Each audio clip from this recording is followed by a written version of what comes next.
This broadcast is brought to you by...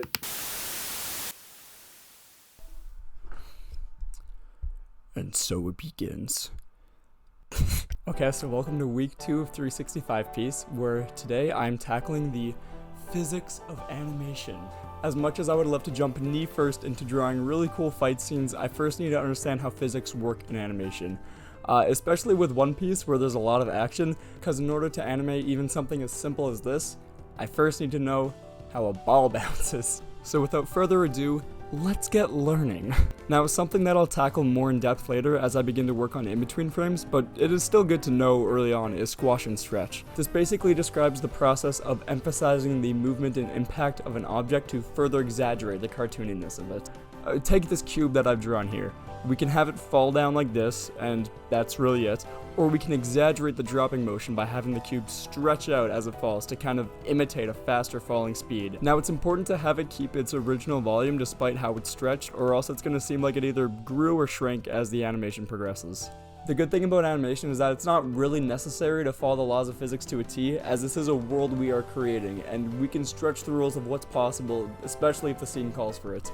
Unless it's part of the narrative, it is a good rule of thumb, however, to at least be practical with the movement to a sense where it's not completely breaking all boundaries and is totally unrealistic.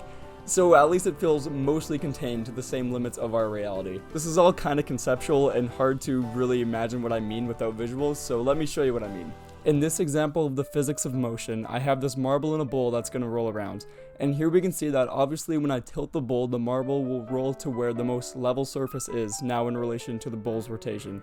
As I continue to tilt the bowl, the marble will progressively gain speed, but then be brought to a stop and roll the opposite direction as I change where the center of gravity is. Eventually though, with enough momentum, the ball will surpass the stopping force and be launched out of the bowl. This can be very effective if we are drawing something like a skateboard swirling around in a bowl. But if we were animating this, we'd want to be clear on how the marble is launched. Say if we did a slight tilt and the marble just flew away, then that wouldn't be realistic and make you think, that marble has flying abilities. Oh my gosh, I want that marble. Give it to me now. But it's not a flying marble. It is just a rolling marble. So we have to make it realistic by having it gain momentum and show its gradual speed as it gets launched off, as something with a really slow velocity is not going to fly out of a curved surface that easily. Here's another example with a whirlpool. Now, I won't act like I know how the physics of this works, something with the centripetal force or something like that, but this can show us a clear idea of what a naturally spinning object looks like, and how something inside the whirlpool will be affected. Say, let's put a boat here. We'll see how it'll naturally spin down the whirlpool till it reaches the bottom, kind of like how a coin will swirl down one of those donation funnels.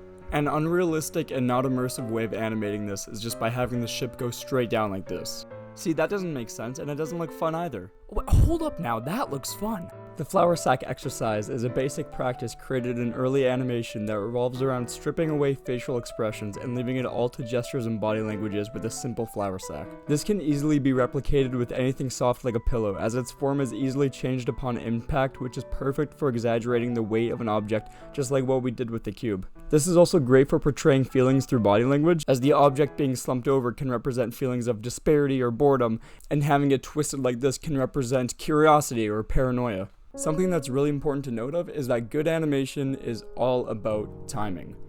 If the timing's off, it can really take the viewer out of the immersion. Archie, hi! My dog's here, hold on. And we don't want to be taken out of the immersion, isn't that right, Archie? Yeah. Nuh-uh. We don't want to be taken out of immersion. Something that's really helpful to do, especially if you're new to animating, is to take a video of yourself doing a motion that you're trying to animate, see how long it takes, and then kind of spread out the frames as each pose kind of falls into place. To put this into an example, if we take the skateboard animation, it can be hard to tell when the skateboard accelerates and decelerates, so when we take the video of the marble, we can exactly see like what frames it speeds up at and what frames it slows down at, which can be really helpful, especially when you're just trying to figure out the exact motion and timing of it. Because of course, most stuff don't move in a linear path.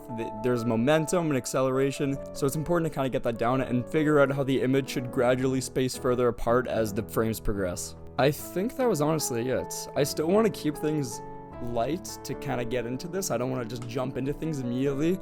But next week we will be jumping into... I have it written down. Anatomy. We're doing anatomy for 2 weeks, which is going to be very helpful for me, because if you've seen some of my daily One Piece drawings, the anatomy can be off. So I think that'll be very helpful for us in the long run. I'm saying us. It'll be helpful for me, and maybe you as well. I don't know. But anyways, thank you so much for watching, bud. Have a great